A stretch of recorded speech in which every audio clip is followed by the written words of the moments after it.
This channel does not promote any violent, harmful, or illegal activities. All content provided by this channel is meant for an educational purpose only. Brought to you by V-Guard, co-powered by Sensodyne O Bhimal, বলো কথা Keshari. Associate sponsor Ultratech Cement। দক্ষিণ দমদমে তৃণমূল সমর্থিত নির্দল কাউন্সিলরের গান্ধীগিরি। কাউন্সিলরের দেওয়া poster দেখে চক্ষু চড়কা স্থানীয়দের। আর হবে নাই বা কেন? কাউন্সিলরের হোর্ডিংয়ে বিজেপি, সিপিএম, তৃণমূলের প্রতীক। হোর্ডিংয়ে লেখা আমরা সবাই পরিবারের মতো। হঠাৎই এমন হোর্ডিংয়ের কারণ কি? নির্দল কাউন্সিলরের বক্তব্য, মারধরের রাজনীতিতে ভোট কমে, এটাই তাঁর উপলব্ধি। এদিকে ভোটের ফল বলছে দক্ষিণ দমদমের 4টি এবং দমদমের 11টি ওয়ার্ডে পিছিয়ে রয়েছেন তৃণমূলের প্রার্থী সৌগত রায়। দমদম পুরসভায় পুরপ্রধান, উপপুরপ্রধানের ওয়ার্ডে জিততে পারেনি তৃণমূল কংগ্রেস। এমনও হয় লোকসভা ভোটের পর ভোট পরবর্তী হিংসাই যেখানে রাজ্যে দস্তুর হয়ে দাঁড়িয়েছে, সেখানে দমদমে উলট পুরাণ। দমদম রোডের ওপরে 15 নম্বর ওয়ার্ডের বিজ্ঞাপনের বক্তব্য সকলের নজর কাড়ছে।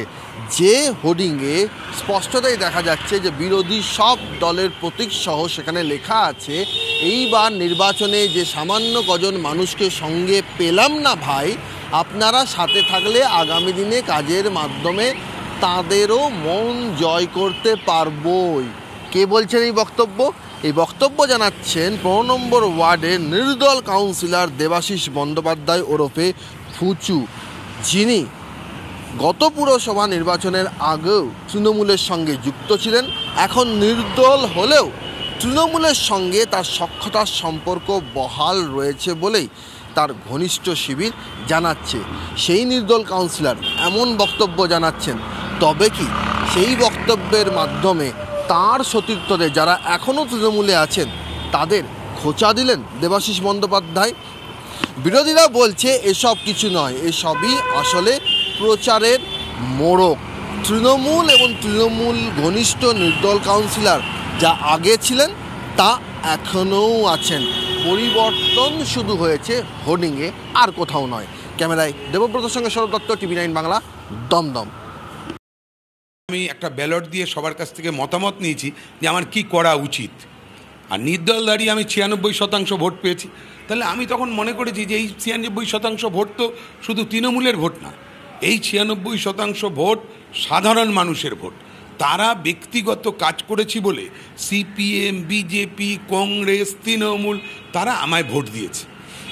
এইটা আমার আরেকটা উপলব্ধি হয়েছে।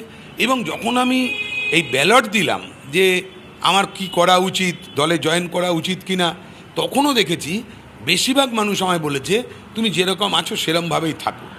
দেবাশিসবাবু হয়তো পোস্টার দিয়ে করেছেন, কিন্তু আর বাদবাকি ধরুন আমরা বা আরও যারা আছেন তারা পোস্টার আমরা দেইনি। পোস্টার দিলাম না মানেই আমরা বিরোধীদের মারধর করছি, বিরোধীদের সাথে খারাপ ব্যবহার করছি, এরকম বিষয় নয়। মমতা বন্দ্যোপাধ্যায়, অভিষেক বন্দ্যোপাধ্যায় আমাদেরকে নির্দেশ দিয়েছেন এবং রাজ্যব্যাপী নির্দেশ যে ভোটের পরে কোনো রকম হিংসাত্মক ঘটনা যেন কোথায় না ঘটে।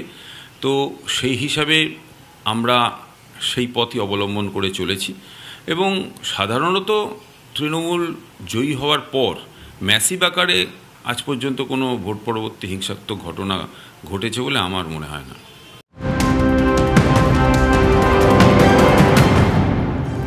মন্ত্রিত্ব নিয়ে শরিকদের চাপা অসন্তোষ এখনো মেটেনি। স্পিকার পদ নিয়ে দড়ি টানাটানি চলছে বিজেপি, টিডিপি। স্পিকার পদ নেওয়ার জন্য অনর চন্দ্রবাবু নাইডুর দল। Brought to you by V-Guard, co-powered by Sensodyne O Bhimal, বলো কথা Keshari. Associate sponsor Ultratech Cement।